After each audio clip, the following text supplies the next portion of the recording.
step into the spotlight. Couple lights on, cameras roll, time to break the mold. No more silence, every story's gotta be told.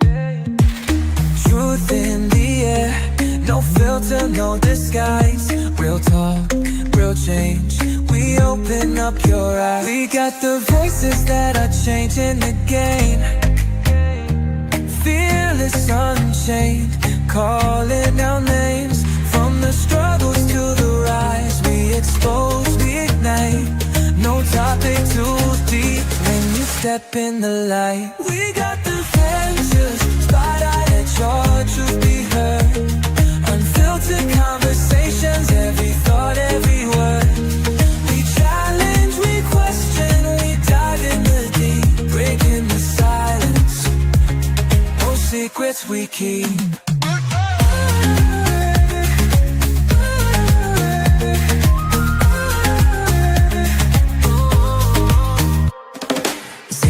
From the pain to the power, the lessons we learn.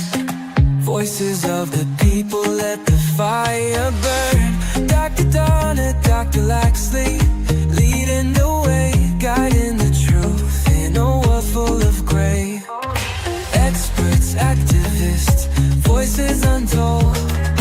Everyday heroes with stories so bold.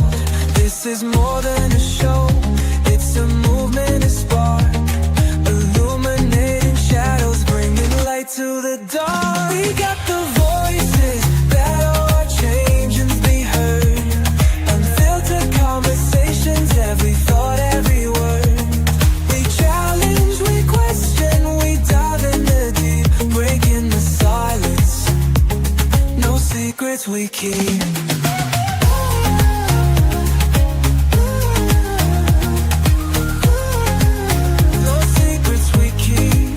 Step into the spotlight, let your truth be heard. Unfiltered conversations, every thought, every word. We challenge, we question, we dive in the deep, breaking the silence. No secrets we keep. We got the voices, spotlight, let your truth be heard. Unfiltered conversations, every thought, every word. We challenge, we question, we dive in the deep, breaking the silence.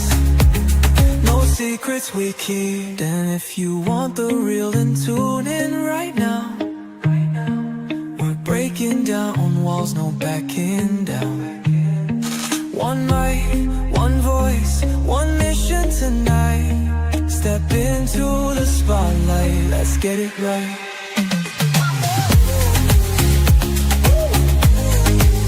Let's get it right. Head to the spotlight. Let's get it right. What do?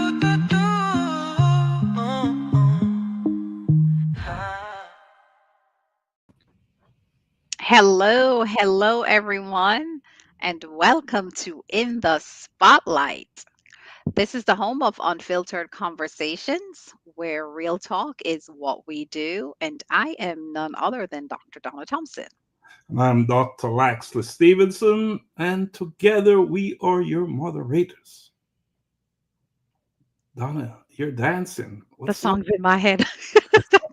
That song is still playing in your head. I love it. Should I play it again? Yes, play it again. It's still Play it playing in again. my head. We'll play it at the break. How about that? Sure.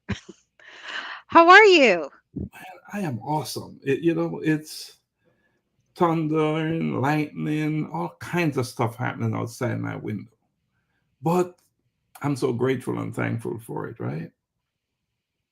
I was in Jamaica, right, the other day, and there's certain parishes where there's no rain at all, Mm, zero rain. And then there are other parishes, right? I happened to be in Westmoreland, and it was raining every day. But then I went to St. Elizabeth, and there's nothing happening. So that we're having rain here, lightning, thunder, whatever it is, thankful and grateful. How about you? yeah, you know what? I am very grateful. Probably that's why I'm still dancing because because you're talking about when you were in Jamaica, right? And some time ago, that's kind of what we were experiencing. It seemed like we were just in our little world and the rain was just going around us, leaving us in the bubble. So yeah, thankful and grateful that we're getting it. Amen. Yeah, Amen. we're getting the blessings. You said in our little world, and sometimes that's not a bad place to be in your little world. So, sometimes I'm digging that little world that I find myself in. Hmm. I spend some time in there, but that's a great place to go back and find yourself, Absolutely. you know? Hmm. So that little world can be a blessing, but we cannot stay in there. We got to get out of there at some point. Correct. Yeah, you don't want to stay in the little world too long. Yeah, yeah, yeah. That Get don't what over, you can from it and then don't venture out. overstay your welcome is what you're saying, right? Very true. No. Yeah. So, so yeah, yeah, yeah. So things are happening. I know we're in conversation. We're exploring possibilities, right? Hmm. About what is next at a collision with purpose. What I call, you call the movement, because Hmm. that's what this thing is. It is a movement, and it's moving in the right direction. And the good thing about this movement is bringing people along, right? So we're having conversations about what is next, and that's a big piece for us. What's next? Right. Of course, we come up with ideas every single day, and depending on what kind of thrown at gets thrown at us throughout the day, it just develops into great ideas and initiatives. Of course, we just came back, we came back from Kenya. Well, actually, it's been, oh my gosh, it's, yeah, over a month now, right? Whoa, but it doesn't seem that long. So we came back from Kenya, of course, and that outreach was phenomenal. Touched so many lives, the people that we saw there and people that went with us, plus ourselves, of course, just, came back with so much inside of us. So, of course, we have that project that we're working on, which is to really document our experience while we were there for that time. So, all the individuals or team members that went with us, we all, pretty much were putting pen to paper and really documenting our experience there, and really putting that in a book. It's worth recording the experience, because of course we all experienced something different, even though we were all there together at the same time, but it touched us in different ways, right? So Mhm. really, really, penning our stories and sharing that with the world. So that's a major project that of course we're working on, and then really doing a real complete documentary of that trip that took place, because it was just so much, right? It was so much, from the highs to the lows to the fun time to the sad time. I mean, you name it. In 2 weeks, I think we experienced the country in a way that we did not imagine, right? We absolutely did not imagine, because it was just, so much happened. But it was good, because it was good work, it was meaningful work, and we learned a lot and we took away a lot. We learned a lot indeed, and I believe that we did some work over there, lots of work, but we came back with much. You know, Going into Kenya for the second time, this was a very different experience. Very different experience, and felt like we experienced Kenya as we should.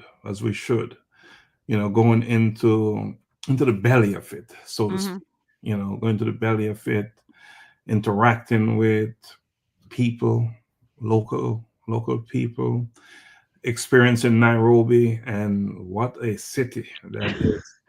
A city where no one is sleeping. No one is sleeping. Mhm. That place is going, it's bustling, it's happening. Everything is going on. And I saw some news today. I'm not sure if it's accurate, but I maybe shouldn't even say it, but I want to say it anyway, right? That maybe Nairobi, the United Nations, will relocated there at some point. Could be fake news. I don't know. Whatever it Mm-hmm. is, it's news, right? And so things are happening in Africa. Africa is on the move.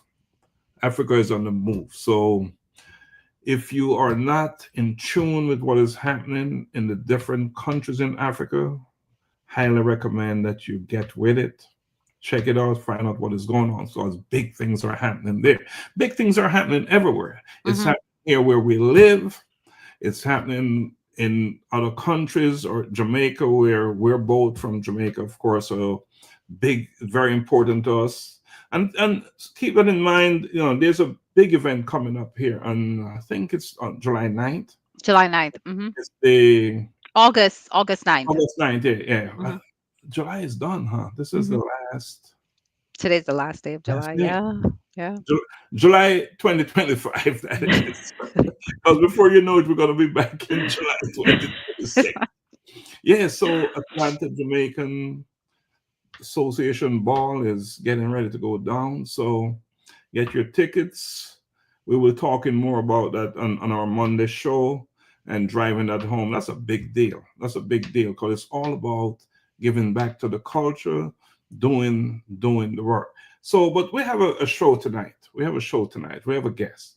We have a guest, and we don't want to keep her too long backstage. She actually is a good guest because she came on very early to make sure everything was okay, right? So we don't want to keep her on much longer.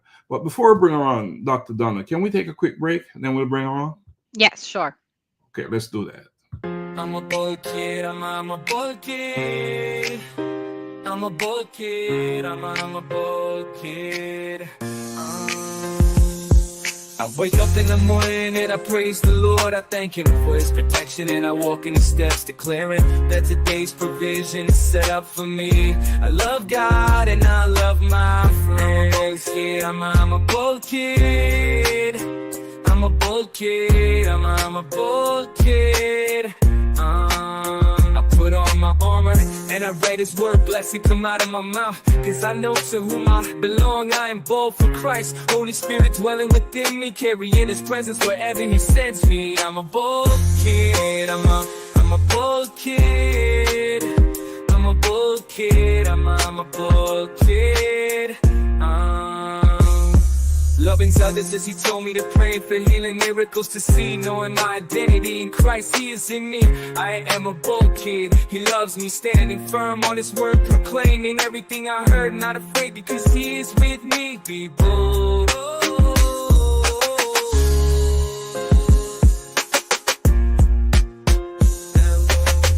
I'm a bold kid, I'm a bold kid, I'm a bold kid, I'm a bold kid. Put on my armor and I write His word, blessing come out of my mouth. Because I know to whom I belong, I am bold for Christ. Holy Spirit dwelling within me, carrying His presence wherever He sends me. I'm a bold kid, I'm a bold kid. I'm a bold kid, I'm a bold kid. All right, welcome back to In the Spotlight, the home of what? Raw and filtered. What else? Conversations. Conversation. And tonight we're about to have a conversation. Dr. Donna, let's bring on our guest. Yes. So before we bring on our guests, the person that we have with us this evening is none other than Coach Gloria Raynor. And she is a relationship strategist, a spiritual counselor, and of course, an inspirational speaker. And she's also an author. And she is a mother, a grandmother, and a purpose driven leader whose passion is really to uplift the broken individuals, take their broken pieces and just make them whole and put them back together again with no judgment, of course, in helping to build these individuals back up. So her message, is very profound. She has a very profound message, which is God can put together all the broken pieces of your life. Wow. So, without further ado, let's go ahead and bring on Miss Raynor with our drum beat. Ba-da-da-da-da-da-da-dum. Good evening, Dr. Laxley, and good evening, Dr. Donna. Good evening. Good evening. Thank you so much for joining us this evening. It Mm. is indeed a pleasure to be here. I've watched you a few times, and also Dr. Laxley, and I appreciate the opportunity and the privilege in accepting the invitation to be a part of the show this evening. I hope and trust we will have a great and awesome evening. Yes, My name indeed. is Gloria Raynor Yeah. from Toronto, Ontario, London. Yes, yes, Coach. Do you mind if I call you Coach? That's fine. Yes, Coach. We really appreciate. It is our pleasure or honor to have you on today. And let's get into it. Let's get into it because before we go into it, tell us a little bit about yourself. I am the seventh child of 10 children, Mm. born and grown in Jamaica, with a grandmother of 21 children. I migrated to Canada. Writing is a passion of mine. Seeing healthy marriages and healthy relationship is also a passion of mine. And I make myself available to help those who are in need of help and to help others to recognize in the kingdom we are here to serve and not to be served. Mm. Donna, did you hear that? Here to serve and not to be served. How about that? Yeah. Mm. Coach, again, welcome to In the Spotlight. Thank you. Let's begin with your foundation, your faith. You describe yourself first as a daughter of the King. How has that identity shaped your future into spiritual counseling and relationship strategy? I was brought up with a fear of God. Um, for those who are from the island, you know you don't have to be a Christian to be in church. Once you're a child, your parents gonna let you know you got to go to church. So my foundation started at an early age by us having to go to church, whether or not we like it. And then as I grew up, I get to a place of maturity, realizing that I cannot live without God. I cannot continue living this life in this world without having a relationship with God. And that relationship had helped me to build a stronger relationship with those round and about me, and also to deepen my faith, realizing I cannot make it without Him. Mm. You know, it's interesting that you say if you're from Jamaica, you don't have to be a Christian, right, to go to church. I remember Donna, that was a requirement. Mm-hmm. I was growing up. You just know that Sunday you're going to church, and then there's a one night in the week where you're going to church. so so correct in stating that. Yes. Yes. You didn't have a choice. It wasn't a choice. Mm. Whether or not they believe, whether or not they're Christians, whether or not they go to church, you just know, and you can't answer or ask the question why, or I'm tired, or need. No, it doesn't work. You get up and you go to church, and as a matter of fact, it was twice on Sundays and 3 days in the week, and you got to be there. Mm. And I'm thankful for that foundation because Mm-hmm. I believe if I didn't have that foundation, I don't think I would have survived it in Canada with all that I came into and all that I saw that I was not familiar with in the island. Right. Mm. Wow. So, Coach, you've spoken about being barren with a purpose, which is very powerful and a deep spiritual phrase, right?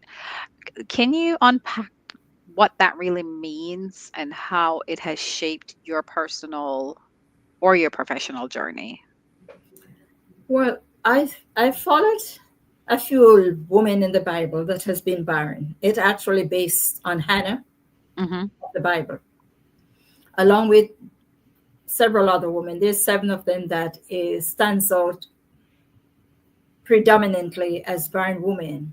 But what I observed about it and what I find interesting about them, they all eventually were linked with the lineage or the connection or the birth of Jesus Christ. And as I looked at Hannah and I looked at my life and I looked at people around us, I realized there's many types of barrenness. It's not just biological barrenness, because the Bible tells us about the barren land, the barren people, the barren condition. There's a lot of barrenness. But what struck me about Hannah was that her barrenness was a deliberate transition or act of God. God chose to allow her to be barren for 130 years before he allowed her to conceive. And oftentimes I ask the question, when we are confronted with situation, some of us want instant answers. And then I ask myself the question, if I was faced with a situation that seems unbearable to me, would I be able to wait 130 years for an answer? Nevertheless, Hannah waited. And in her wait, there was a lot of obstacles. There was a lot of hindrances, or there was a lot of provocation. But what I discovered with Hannah, she had a purpose and she had a passion towards a purpose. And she would not have allowed anything to deter her destiny. And it brings me to the relationship with God. Will I get to that place, or how do I get to that place? What do we need to do to get to that place where we realize that God is faithful? And if we are intentional and understand the purpose that he has for our lives, it will eventually be fulfilled. Our destiny will come to pass. And so I looked at Anne and I declare, men are barren, women are barren, the land are barren. Some of us financially, spiritually, and mentally, there's a lot of barrenness. But if we stop long enough and look at the persistence of Hannah, the consistency of her, the deliberate act of prayer, deliberate time that she put into praying and seeking God, then it gives me hope to know no matter what we're going through, if we truly seek God, he will bring us out. Mm. Barren with purpose. Well, Donna, can you imagine having to wait so long, the commitment that requires? Um, Mm. I know personally. And, and Personally, give me a few years, and I'm like, I'm done. I want it today. I I'm, gotta have it today. But there's power in that. There's yes, power in, yeah, yeah, in yeah. that level of commitment. Because even when you're in a hurry to get something, you're not getting it anyway. And often what you get is not what you need. Often what you get, what you're rushing to. But Coach, thanks for sharing that. You your grandmother, how many children did your grandmother have? 21. 21. Wow. So it's no wonder that you are a proud mother and grandmother, because that is your foundation. That's what you know. Yes. How has your role in your family informed the way you serve other families in your work? Well, my mom and dad were the type of person in the community that has a love for those that were less fortunate. And we were brought up in such a way that on weekends, dad would bring the things in and mom would pack little basket or little containers, and we would have to take it to the less fortunate. And they did it in such a way that we should not or could not complain. And we developed this habit or attitude to know that it's not just about us. And over the years, going through life and looking at others running about us, we tend to have the tendency to remember where you're coming from, remember who you are, and never to look down on others, no matter who they are or no matter what their condition. And maybe because we were brought up, when I came here, I thought to myself, why did I leave and come? Because I wasn't in need of anything back home. My father was hardworking and my mother stayed home, but we were never in need of anything. We were not luxuriously rich, but we were comfortable. Never go to bed hungry. And for that, they always tell us to be thankful. Mom would say, if you come home and there's one banana on the table, I don't care how you're going to cut it. I don't care how you're going to dice it. I don't care how you're going to do it, but it must feed everybody. So we have learned to be our brothers and sisters' keeper. And in so doing, as we grow through life, we tend to remember the world is for everyone. And of course, you model that behavior. That is a practice in your home. And do you see your children and grandchildren doing the same? Well, for my daughter, being told that it's like she is the, what do you call it now? She's the person that holds the family together, because she is very hospitable and she likes to know that everybody gets along. So even when we kind of separate, because when we were in Toronto, we were more or less closer together. So every Christmas and New Year, we would have the family come together at my sister's place or at my place every year for Christmas and New Year. And then some move away from Toronto and they're all over Canada. And it still kind of caused an issue to her. So she set up a WhatsApp group where every now and then we all meet on WhatsApp group just to stay connected. And, she's the one, she goes to the extreme to look at ways in which emotionally, financially, and mentally we can help to bridge the gap that is existing between families or brothers and sisters when it comes to financial issues. So she's always trying to find ways to make things better for everyone. That is awesome. That is awesome.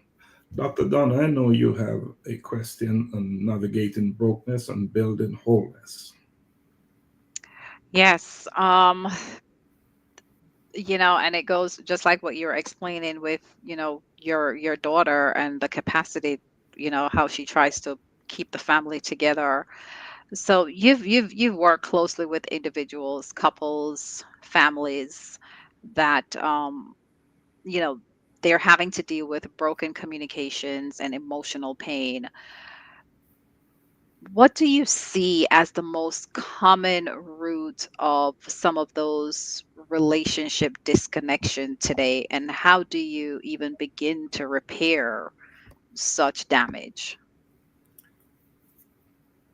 I think when I looked at relationships today and marriages and the dynamics, there's a lot of broken pieces before they enter marriages. Mm. Mm.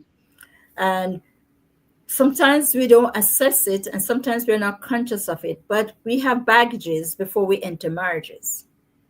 Whether it's by divorce or separation or family or hurt or pain or rape, there's a lot of baggages that has not been healed before we enter marriages. And so I enter into a marriage with a baggage, with several baggage, and the husband enter in with several baggages that were wounds some of the wounds are open and not healed. And we enter into this marriage now, not being able to know how to handle, we're not able to handle our own issues. So the question is, how are we going to handle my issue and your issue, plus whatever issue will be coming in? So I believe personally there's a need for a lot of dynamics before entering marriage. Understanding the responsibility and the role that goes with marriage before we enter in it. It's not just about the ring. It's not just about walking down the aisle. It's the responsibility that goes with a man understanding his role as a husband and as a father and as someone responsible for the home. And the woman understanding her role as a woman, a mother, and a wife, and possibly a mother, and what responsibility comes with it. And a lot of times we enter marriages without thinking about those things. And when it comes along, it becomes unbearable. It becomes heavy, it become burdensome, and we don't have the coping mechanism to deal with it. And so we start arguing with each other, we start picking at each other, we start disagreeing with just about everything. Things that does not call for an argument becomes an argument. So, and the fact that communication in many ways is an issue, because I leave home with my mother's principles and my father's principles, and you leave home with your parents' principles, and you come into a marriage and we never stop long enough or have a conscious conversation. What do I need to take from my parents to bring into this foundation?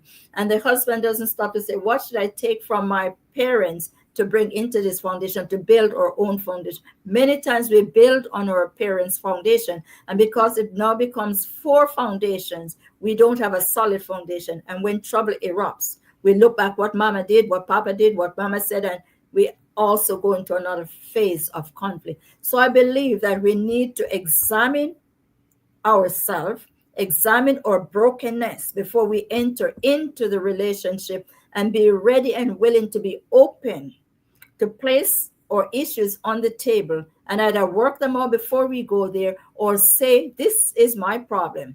Let's work together so we can resolve it, with the intent or the hope that we'll have a better marriage or family unit. And children, the lack of responsibility, because when you really look at it, Christ said to the husbands, love your wife as Christ loved the church.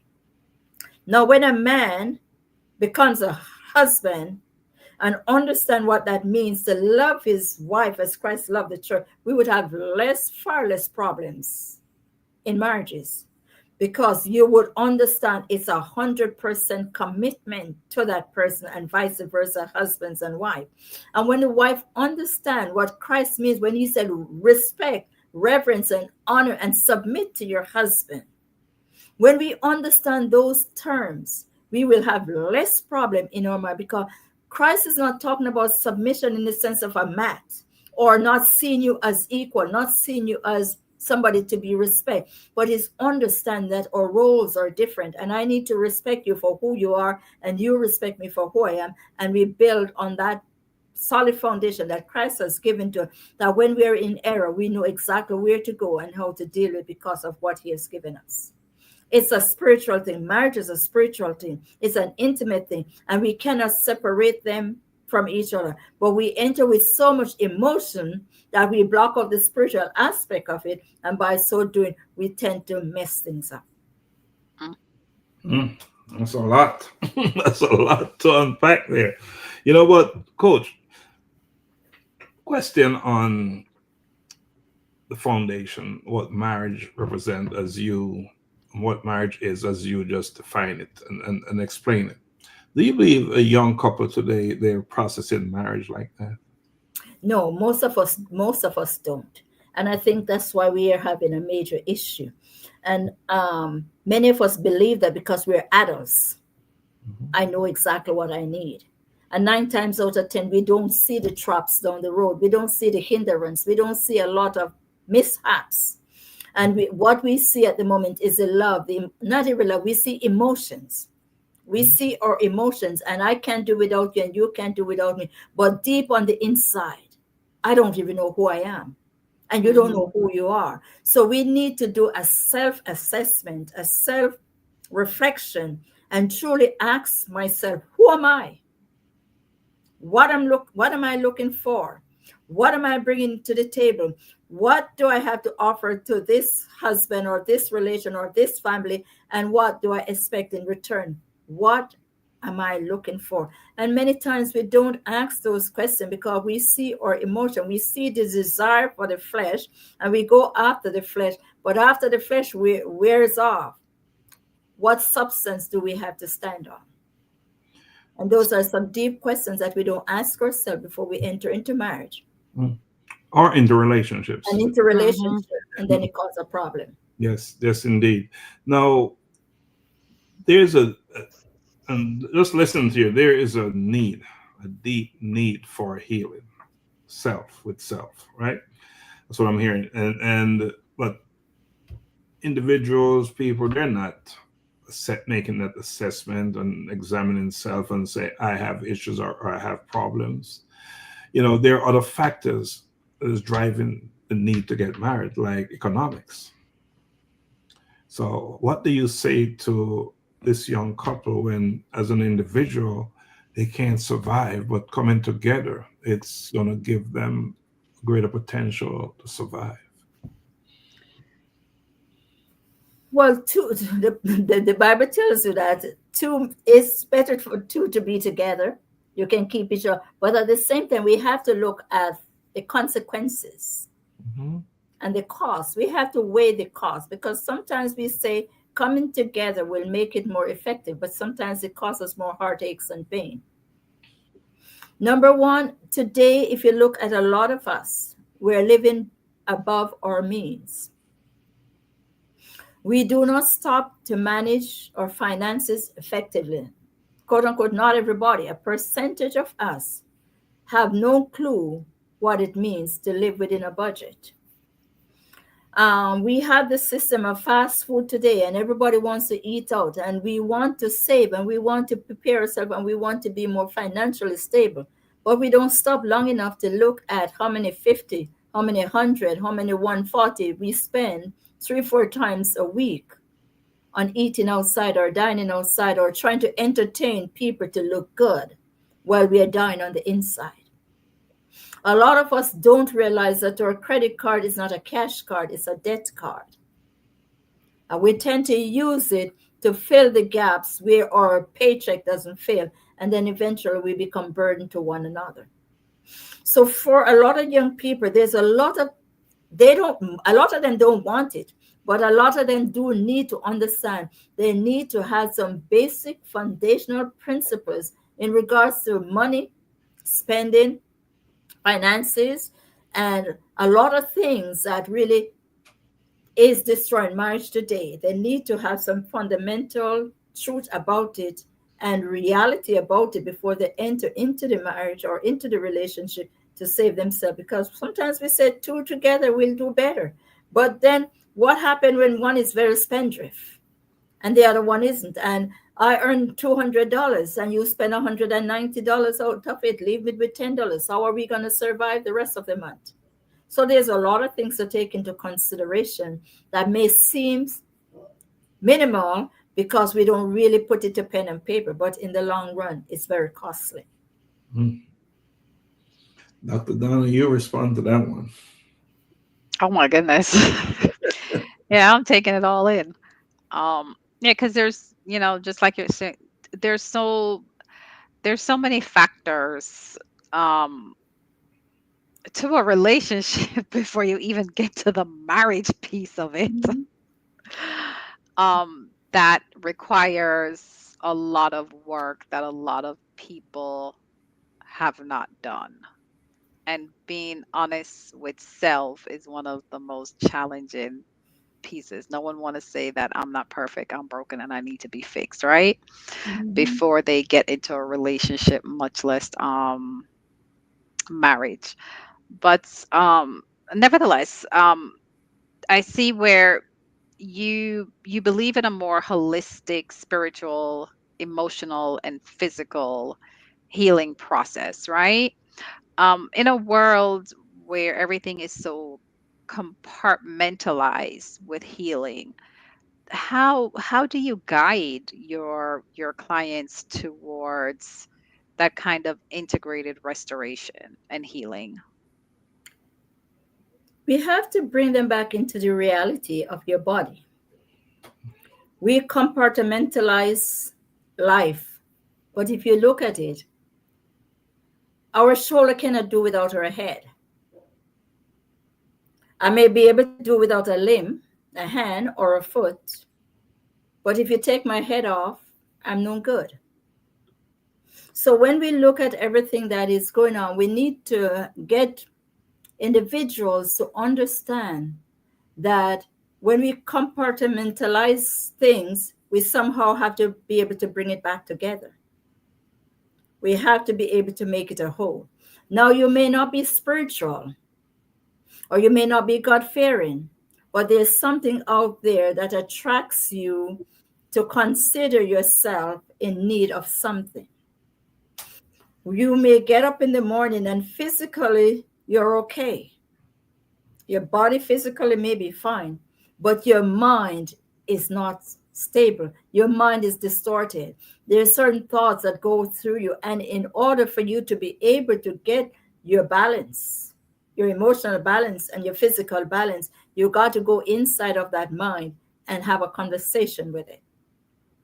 So if we stop long enough and to realize that we are triune, why we have so much problem is that we fail to realize that we are triune. We are body, spirit, and soul.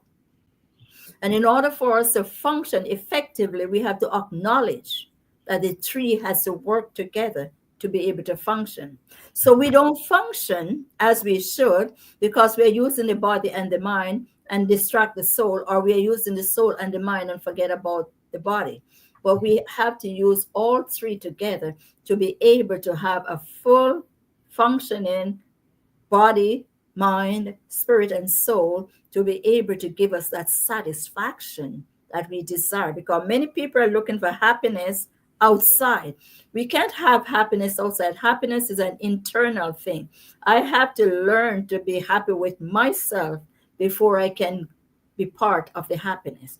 So we are searching for things, but we first need to love ourselves, build ourselves up, understand ourselves in order to be able to give to others. Amen. Mhm. Now you're watching In the Spotlight. Our guest is Coach Gloria Raynor. And we're having a conversation here about life. We're talking about life. But let me acknowledge some of the folks who are watching us. We have Verna Hamilton. Thanks for joining us. We have Shakila. Thanks for joining us. We have Dr. Reed. Thanks for joining us. We have Tremaine. Thanks for joining us. Tremaine. I was just talking about you. Just talking about you earlier to Donna. Yes, so really appreciate you coming on and just sharing this journey with us.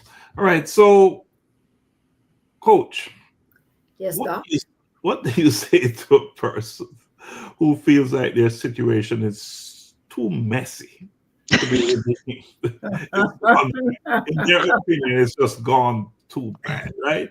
To redeem. How do you help Whew. them believe that God can put the pieces back together? Once there's life, there is hope. I've gone through certain situation in life, and folks expect that I would not be existing today. But my thing is, as long as there's breath within my nostril, there's hope for better tomorrow. When I fall down and I'm still breathing, it's hope that I'll get up.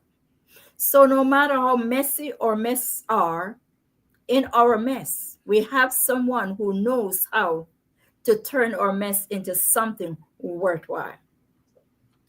And I, for example, looked at a few folks biblically that we would consider was a mess, very messy, and in a big lot of mess. We had the woman who was caught in the act of adultery, who was taken out and brought before Christ. And they took the woman and brought her before Christ. And my question is, where was the man? So we have mess with mess, but sometimes only part of the mess is being dealt with. And we have situations where we think we're at the bottom of it all. And I think there's an old proverb, an old phrase that says, the man was hungry. He had one banana finger. He climbed up into a tree. He ate the banana with the intent to put an end to his life. Well, after eating the banana, he dropped the skin to the ground, and only to behold, someone picked the skin up and ate it. He came out of the tree and said, boy, life is not that bad after all. So today, I would say to anyone out there, no matter how messy your mess is, the moment you realize that your mess is messy, in that moment is hope.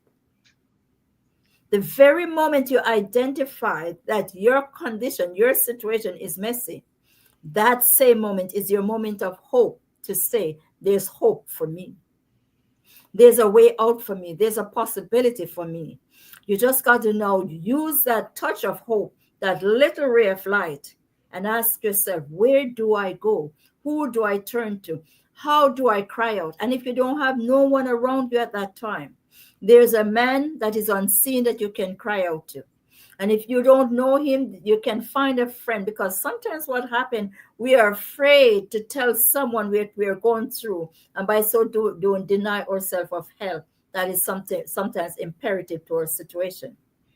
So no matter how messy your mess is today, I'm here to let you know, in the midst of your mess, as long as you identify that your mess is messy, that's your hope. That's your ray of light coming out.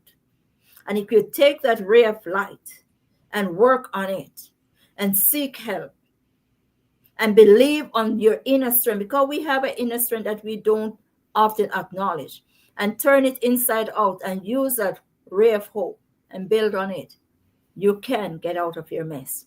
And we do have tools and ways in which to work with individuals, because sometimes we just need to find the root cause of the mess.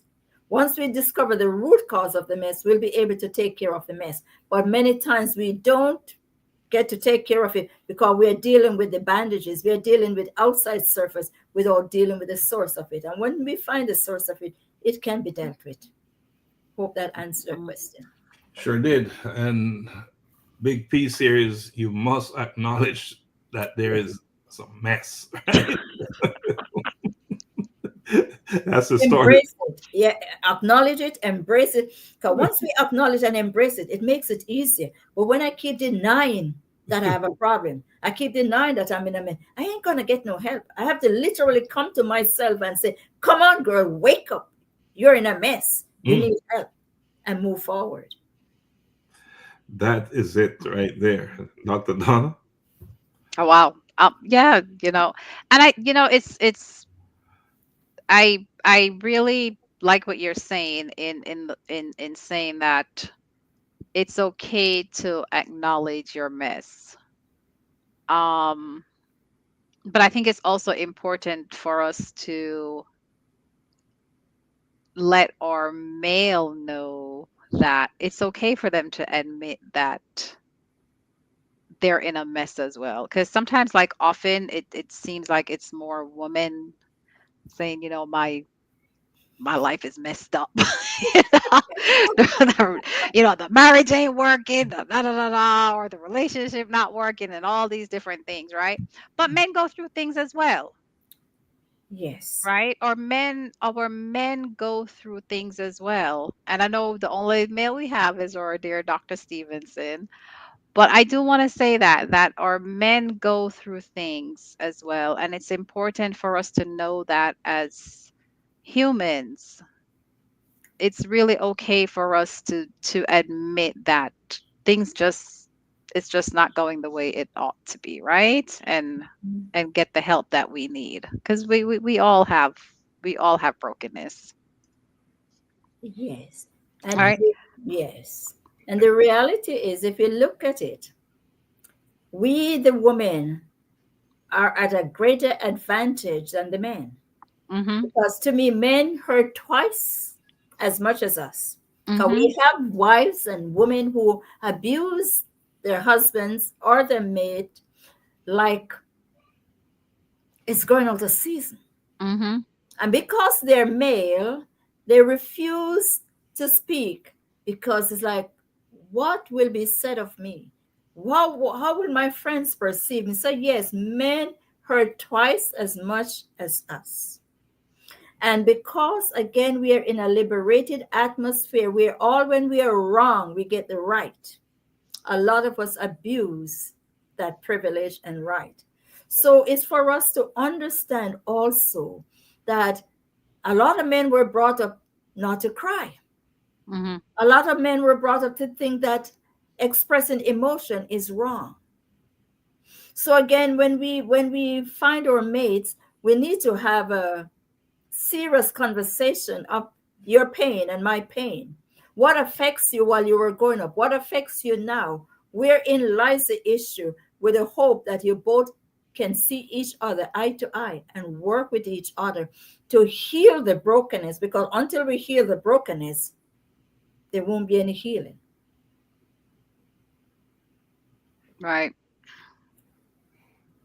Donna, continue talking. No, so agree with that, because I just know that, us women, we have a lot of support, believe it or not, but I know our men are, a lot of our men suffer silently.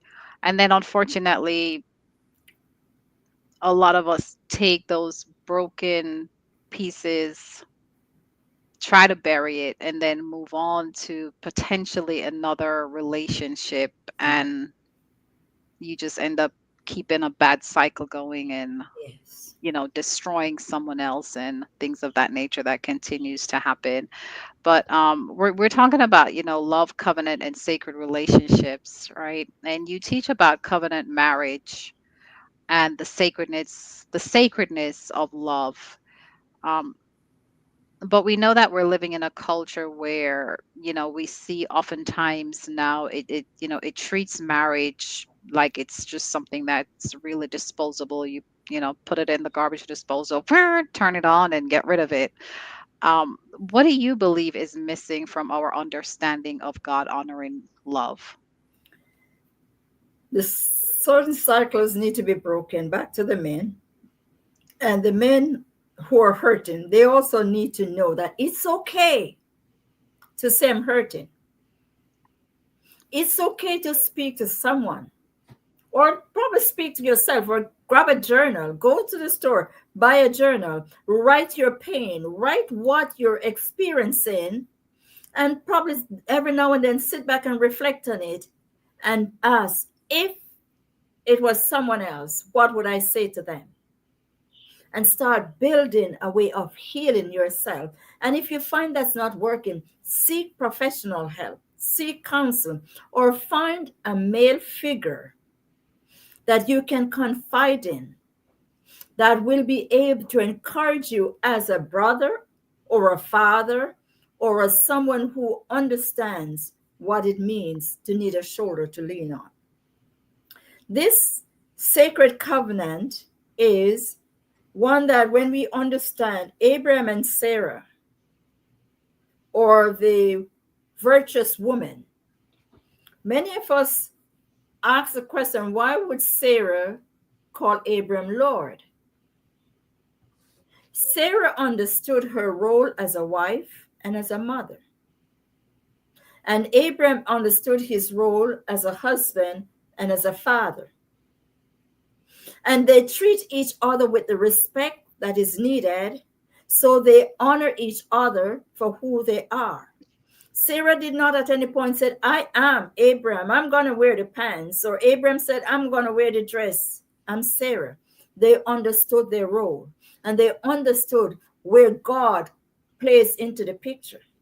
We know where Sarah get messed up and where God did what, but we're talking about understanding the role that they're supposed to play with each other, are supposed to be involved with. And when we understand it, we will understand the sacredness of marriage. Marriage is sacred. The Bible said the marriage bed is undefiled. Therefore, that intimacy that God wants us to share with him, he imparted that intimacy to us to share with our partners. When we understand the spiritual intimacy between God and man, and the intimacy between man and his wife, and how the spiritual component comes in to pack it in as a package, then we will honor the sacredness of marriage. We will see the importance of being faithful to your spouse. And we also have to understand, no woman makes a man cheat, and no man makes a woman cheat. It's the desires of our heart that we see something out there that is attractive, and we allow our heart to feed on those desires until one day we no longer see our husbands or our wife as who they ought to be, and we stepped out of our matrimonial home and we commit adultery. But when we understand that sacredness, When we understand what God means when he said, you are my bride, you are my own, I called you daughter, I took you in as my own, and now I expose you to a man to be your husband. When we understand that sacredness, we will be able to understand a holistic approach of marriage, spiritually, emotionally, physically, mentally, and psychologically. Mhm. Mm. Donna, you heard me. I've never been married, so this is some deep. Right, I'm gonna. Coach is an author as well, and I wanted to talk about her book, Thriving. Tell us Mm. about this piece of work.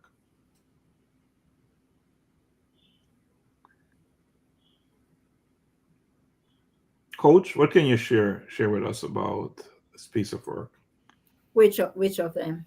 It's on. Can you see it on the screen? Thriving. Thriving beyond survival to thriving. Yeah, I'm not sure. you're not seeing it. I can see, but I'm not sure how. I'm not. That's an accident. That's not mine. I'm not sure That's how not that yours. happened. No, Okay, all right. Let's get it off of there.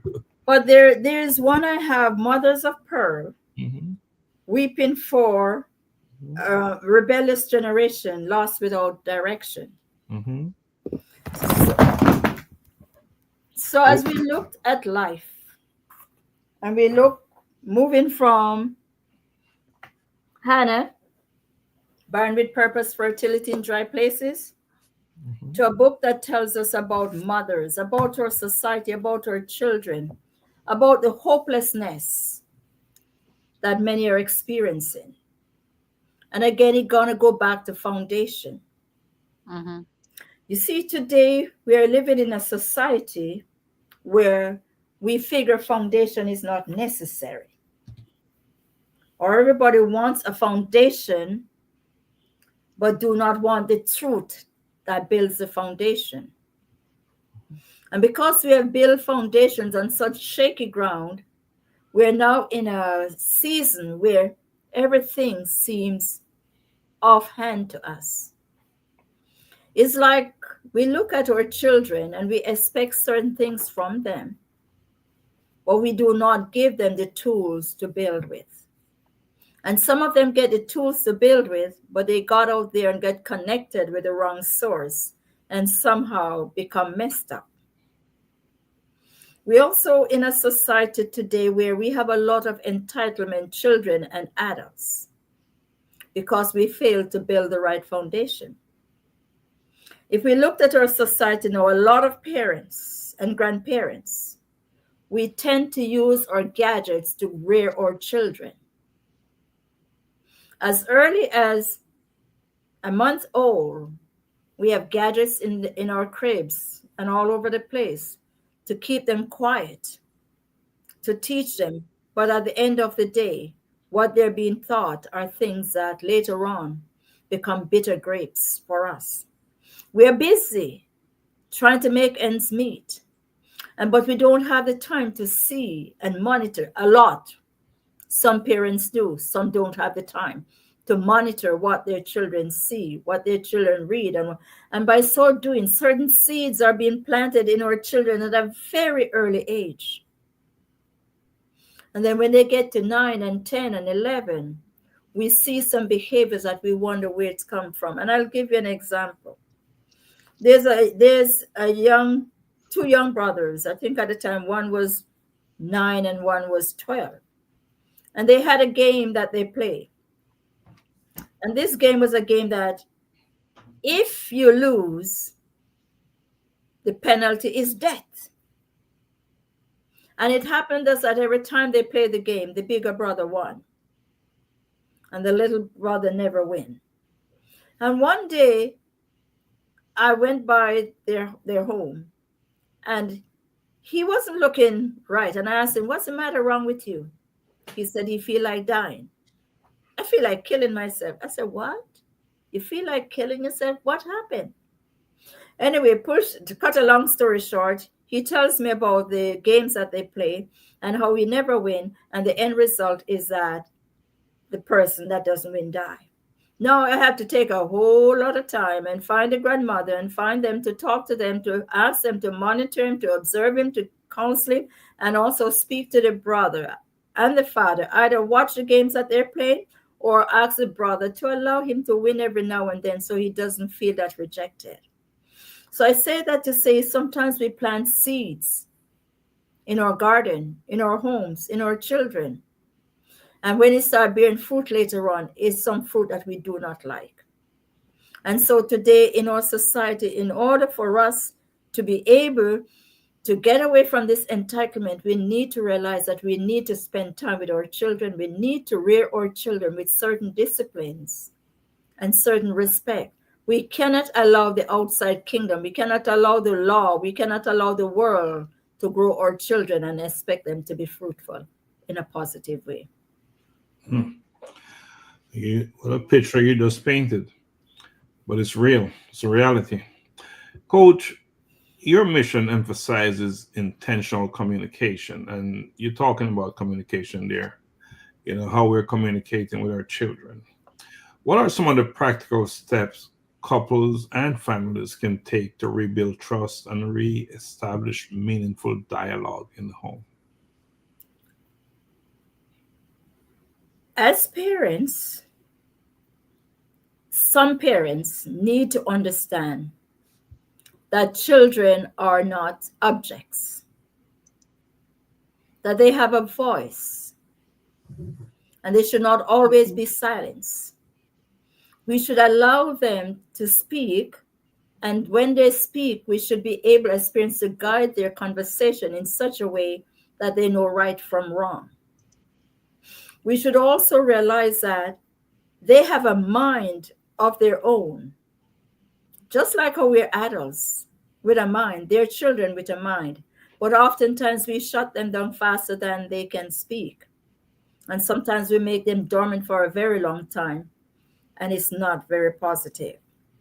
We also have to realize that children are gifted in different ways, and parents, we need to observe our children's activity to identify who they are, what their likes and dislikes are, and how we can help to build them up to be that which they ought to be with confidence. And the same thing applies for adults. We need to learn that shouting is not communicating. Silence is a type of communication, but it's not the communication we need. We need to understand when there's an issue, find a way to resolve it, find a way to talk to each other. And if we're not the type for the one to talk, maybe just write a simple note. Say, okay, I said this morning, and this was what I meant, and I realized it offended you. And if it did, if you're ready or if you're willing, we can talk it over. Some people won't talk. Some people will write. Some people will send a note. Some people will send gifts. But whatever we do, when there's poor communication, we need to find a way to find your communication language as well as you find my communication language. And if we have to start from scratch so we can build each other up, not insulting each other, not putting down each other, not being critical. Every move I make, you're critical of it. Everything I say, you're critical. And no matter what you do, I never appreciate it. The man may not cook the way I cook. But if he comes in and decides to go in the kitchen, or if he's home and he goes in the kitchen and prepare a meal, when you come home, don't blast him. Oh, this doesn't have no taste, or this lack this, or there isn't enough season. Be gracious. Let us be gracious and either accept it as it is, or next time you're in the kitchen, say, hon, come on here. We're going to go in the kitchen. We're going to cook chicken or fish or whatever, and show him how you do it. And again, some women cannot cook neither. And the man can cook, and they're blasted. Let us stop being critical of each other and learn to appreciate each other for what and who we are, and build on what we are intentionally so we can have a better relationship and improve our communication. It's listening. Some is for listening, some is silence, some is nonverbal, and some is just, I'm here. I'm listening. I'm hearing you. And at the end of the day, Let us deal with it as adults without yelling and shouting, trusting that we will reach each other somewhere along the line. Now, communication is important. Effective communication. It's not just talking or talking or quietness and listening, but it's how well we do all of those. Very important. Yeah, and I think, she coach pointed to something that I think is extremely important, that everyone's communication style or how they want to be communicated to may be different. So really having honest, open dialogue about who you are, and how you feel when certain things happen is very Mhm. important, because like you're saying, someone may not be they may not be a talker. Like a lot of women, if there's a problem, you just want to talk about it. You want to talk about it, talk about it, talk about it until you get to the end result. And and men may just they may just think, I don't want to talk about it. You're nagging me right now because it may be too much. And we have to learn as individuals. We have to learn each other and what Mhm. works. And yeah, and also like you're saying, coach, is you know being gracious enough and humble enough that if you said something or did something to offend the next person, to to be accountable, right? And be sorry about offending someone. So yeah, great insight there about really learning how to communicate with each other effectively.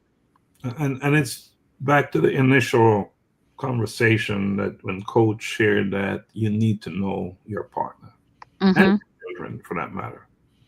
You need to know Mhm. what works, what they like, what their dislikes are, and just know how to deal with them. That's not, and that's all part of being effective, an effective communicator. Now, let's talk a little bit about the parent-child dynamics. In today's, we live in a very fast-paced, tech-driven world, and you touched on that earlier. That from a child is 1 month old, they have the different things in the crib, right, with them. Well, in today's fast paced, tech driven world, how can parents reconnect with their children and nurture emotionally healthy relationships? Nothing can replace love, Dr. Laxley. So it doesn't matter what I'm going to offer my child. If I don't have time to extend love and emotion, somewhere along the line, I will regret it or it will be regretful.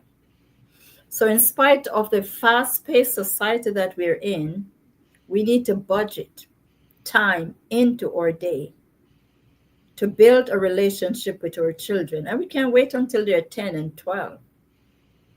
By the time the tree is too old to be broken.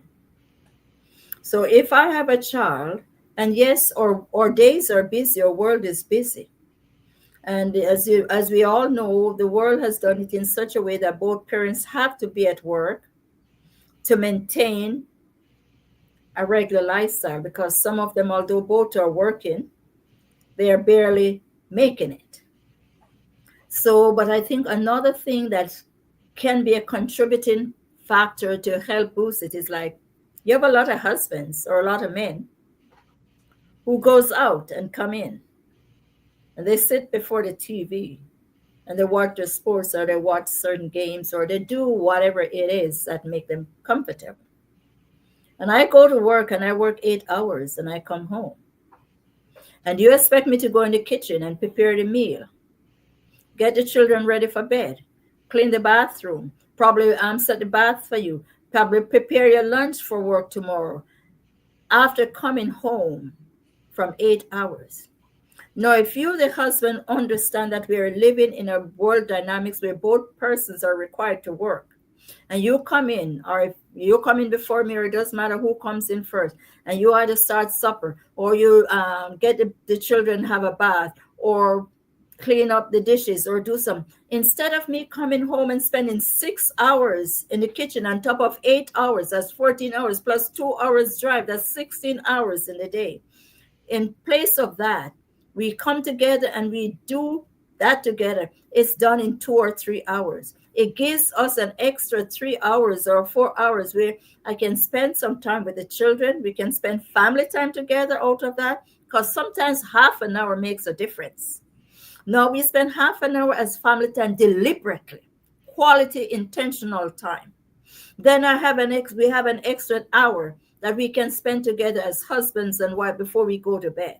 So if we really stop long enough and look at the dynamics that we are working with, and decide that it's not fair for my wife to come home, spend 8 hours at work, spend another 6 hours in the kitchen trying to get everything ready, and I sit in a sofa watching TV or what. No, that's one of the dynamics that need to change. So we do have little ways in which we can change, or we also can create a date night. Have a family member or pay a caregiver to come over for one evening in the night, and you both go out. Set a date night aside where you spend that time between you and your husband or your wife. And the same thing, if you have sons and daughters, fathers, create a date night for your children. Mothers, create a date night for you. Teach them what it means to be respectful. Teach them what it means to be appreciative when they go out there. So eventually, when they grow up and decide to select a mate, they don't select any and anything. We need boundaries. We need borders. We need to have values. When I have values on my life, what are my expectations? If Dr. Laxley come my way and he present himself a certain way, I'm gonna know you don't belong in my circle. You don't belong in my space. You may come in my living room, but that's as far as you'll go. So we have to look at the dynamics that is affecting our family circle or family dynamics and do something about it, because it's already messed up. And if we don't change it now, sooner than later, we won't have nothing to bounce back on. Mhm. Hmm. I heard my name called there, but this was an example. That's that's just an example. I don't know where you, but because you're right. That's just an example. Yes, yes. Well, I don't want to be, painted in that. Oh no, I'm just. I Well, I mean, thought this joking. yeah, but it's just to say these are some of the things that we fail to do. If you go home and your wife is there, and we don't stop to think about her well-being, yet we need each other. I'm gonna Mhm. tell you, I'm going to my bed. Great point. Great And you're point. not gonna, and he's not gonna like that. But if you don't take my time into consideration, we got to start somewhere. Got to start somewhere, Donna. Yes, look, and once again, right? What you're, I know we're our time, but I think this is such an important topic to be talking about. Um, but once again, like you said, we don't unfortunately we don't have the luxury these days of a lot of our homes. It's where both individuals are having to go out there and work, right? So it's not where back in the days where the wife is at home and she's pampering herself while she's cleaning the house and taking her time and doing all this stuff, cleaning the house and everything. So when the husband come home, the bath is ready and all that stuff. It's a little bit different these days, right? And we're having to work very hard. So just like what you're saying, is really being mindful and compassionate for each other, and realizing that if you share the load, it makes for so much of a better environment and home, and then no one is screaming at the next person. So just definitely being mindful and considerate of each other is so important, definitely. But But Donna, before you go there, keep in mind that there are many homes with only one parent. Yeah. and this, That's yes. a whole different Well, situation. yeah, that's a whole different ball game Yeah. also. And just like what we were talking about, right? Like parents, how and raising our children, how do we find that balance to nurture our children, especially when you're having single parent homes, and you may have a parent who's working potentially two jobs to pay the bills and all this stuff. Sometimes, you get home unfortunately, the stressors of life, the poor child end up feeling it, right? It's how do you really balance some of those things as patients, because as parents, because we're talking, we're all emotional, we all have feelings. um no, but yeah, really, what advice do you have on, yeah, with a single parent, whether it's a dad or a mom, because you have fathers who are raising their children, by themselves as well. How do they balance that to make sure they're providing the emotional support for their children and showing them the love and the compassion that they need? We have to be intentional with our children. And we're in a world today where our children is not like 50s or 40s. Right? They are very brilliant. And we have to be intentional by dealing with them step by step. Now, as we have our children and we'll sit with them when they're at a certain age, there's certain things they don't need. But they start growing up now. If we're going to give them 15 minutes of our time, as love time or quality, let be 15 minutes of undivided attention. And as they grow, have a conversation with them. Let them know the dynamics run about, because you're going to give it to them according to their level of understanding. Baby, or by the name, I would like to be able to spend more time with you, but right now I have to get organized. We got to go to work. I have 15 minutes or half an hour. It's just you and dad or you and mom, and this is your time.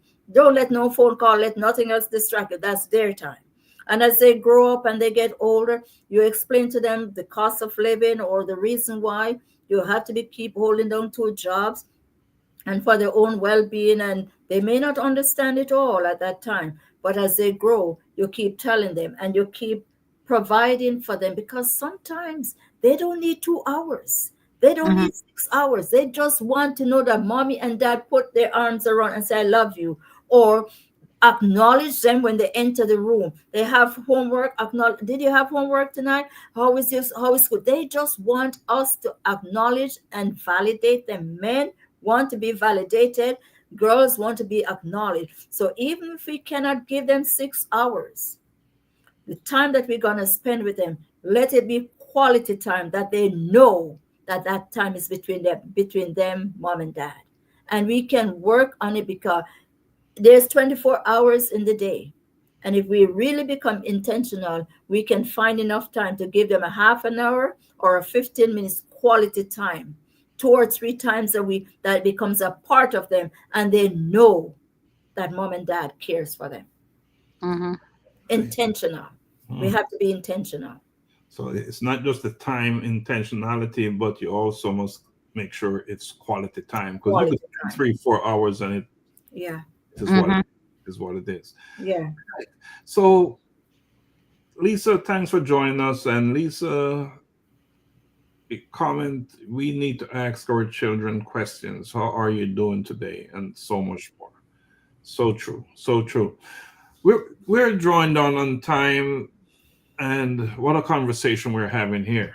But it's obvious that we need to have the coach back on. Gotta have her back on, because what she's sharing with us today is big stuff. Hmm. So, coach, now I want you to give some advice, right? If someone is out there listening, they're on the brink. Maybe their relationship feels it's gone beyond repair, or they've given up on love altogether. I know there's some folks out there like that. What encouragement would you offer them today? I have a program coming up for August, the 7 pillars of relationship building, the framework. Um, Before the end of August, I would like to launch a business relationship strategist. And for right now, those out there who feel that it's hopeless, you can connect with us at Coach Minister Raynor, relationship strategist at Facebook or Messenger or WhatsApp. We provide tools and we provide a listening ear. We are here to hear where you are and to offer steps or tools that will help you to understand that you have what it takes to bring restoration to your relationship, to your life, and to yourself. But it starts with us a self-assessment. We need to assess our situation, assess where we are at and what's going on with our, and be truthful, be authentic to ourselves. In order for us to get out of our mess, we got to be authentic with ourselves.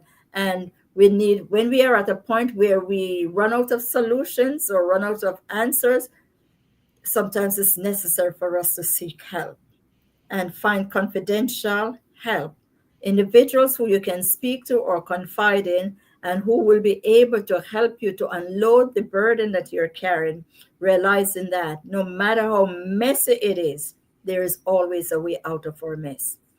As I said, I'm coming around the 15th of August. I will be launching the service. Minister Coach Gloria Raynor, Relationship Strategist. It will be available on Facebook. We will have different workshops and different situations. We will be there and we will be of service to those who need the service and who believe that they can further enhance their marriage as singles who are ready and prepared for marriage or prepared for relationship, whether it's with families or co-workers. Relationship covers a vast, a broad spectrum. And for those who are married and is having a little bit of rough time in the marriage, we're also here to help you to enhance those areas that need to be worked on, because sometimes we just overlook certain things that can be, that can enhance the relationship, that can encourage and build and help us to get to that place where we realize that we are not alone. Mm. And as a family, as a community, as a group, we're more than able to build each other up. We're more than able to support each other, to allow marriages to stand and to allow relationship to stand, wherein we impact and influence the lives of others running about us and for generation to come. Mm. Coach, is there anything else you'd like to share with us tonight before we go? Please do so. No. I think that's about it. I have a few books on Amazon. There's a book, Barren with Purpose, Fertility in Dry Places. Journey with the Father, where that one is based on men who feel that they were not validated by their father. That book is available with simple steps to encourage you and to show you how you can be validated and find your grounds and be able to stand with your shoulders held high and your mind in stride. And we also have, as I said, the one with Mothers of Pearl, mothers weeping for children, rebellious children in this our generation, and also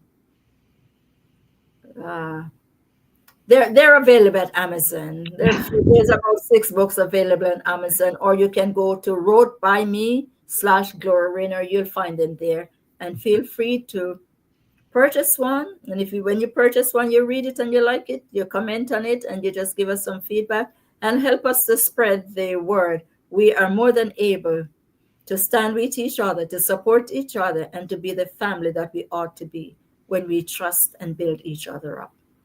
And tell us about August 15th again. Let's share that again. On the 15th of August, there is a program that I'm ready to launch. It's a 2-tier program. Singles who have found themselves, know who they are, know what they want, and are ready for marriage and has something to offer beyond themselves.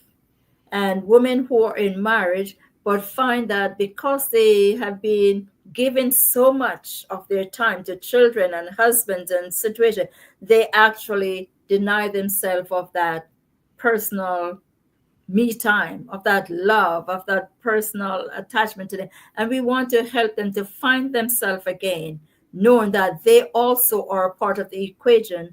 They cannot burn themselves out taking care of everyone. They also need to take care of themselves, that they can be that beauty, that continuous pearl to the husband and that gem to the family, and that they will have a stronger union or unity or relationship as they go along. And that will be on August 15th, and the launch will be on Facebook. The time is not yet set, but it will be done on Facebook. Right. Keep us informed on that so we can plug it for you and share it. Okay. All right. So, Dr. Donna, what a powerful and spirit filled conversation we've had tonight. Coach, thank you. Thank you for pouring into us with wisdom, truth, and a heart anchored in purpose. You reminded us that brokenness is not the end. It is often the beginning of something sacred. Your presence today has been both a balm and a blueprint for those seeking restoration in their relationships and healing in their hearts. Now, to our audience, I want you to hear this. If you are in a place that you believe you're broken, know that you're not. You're not too far gone, and you're never alone. So, whether you are rebuilding trust, rediscovering purpose, or simply learning how to love again, there is hope. And Coach talk about first, you must acknowledge that you have some challenges, some problems. So there's healing out there for you, and there's help. And let this be your reminder that when life hands you pieces, don't just try to survive. Build something eternal. Because wholeness isn't found in what you lost, it is born in what you choose to restore. Dr. Donna, I turn it over to you. All right. Thank you, Dr. Stephenson. Wow, what a powerful Thursday evening. I definitely would like to extend another invite to Coach Gloria Raynor because this is such an important topic. Even though we spoke about relationships in marriage, but relationships is so much bigger, right? Relationships with our family, with our friends, with our children. We're living in a world now where they're also broken, and to your point, we need to fix it because we're going down a really bad path. With what we're dealing with currently. So definitely want to extend the invite for you to come back so we can continue this conversation. We are very humbled that you came on and spent your Thursday evening with us to impart your knowledge on us, of course, and we've learned so much from you being here this evening and sharing with us that I'm sure that there's some things that I'm quite sure we'll take back and look at ourselves and we can implement as well in our daily lives. To our audience, once again, we thank you for staying with us this Thursday evening. We certainly hope that you found something very enlightening in this evening's conversation, and you're taking away something as well that you can go and implement in your daily relationships, right? Throughout your time, your days, your years, your family, your friends, your coworkers. Hopefully you've gotten something here that you can also implement as well. Your time with us, we do not take it for granted, so we do appreciate you spending your Thursday evening with us. Once again, tomorrow is Friday, and like always, we ask you to go out there and just do one act of kindness to a total stranger, someone that you don't know. Buy them some coffee, buy them a burger, something, right? But just let's find a stranger to show some type of kindness, and let's just continue to spread kindness throughout the world. And eventually, let's try to just make it become infectious, so that we can one act of kindness, and you never know, we can definitely change the trajectory of where we are and where we're going. We can definitely do better. So with that, have a wonderful Thursday evening and have a wonderful weekend, and you all be safe. Thank you very much, Dr. Laxus. Thank you very much, Dr. Donna. And for those who watch this evening, I just extend thank you to each and every one. And I hope and trust you'll have a great and awesome week. Be blessed. And we'll keep in touch. Thank Thanks. you.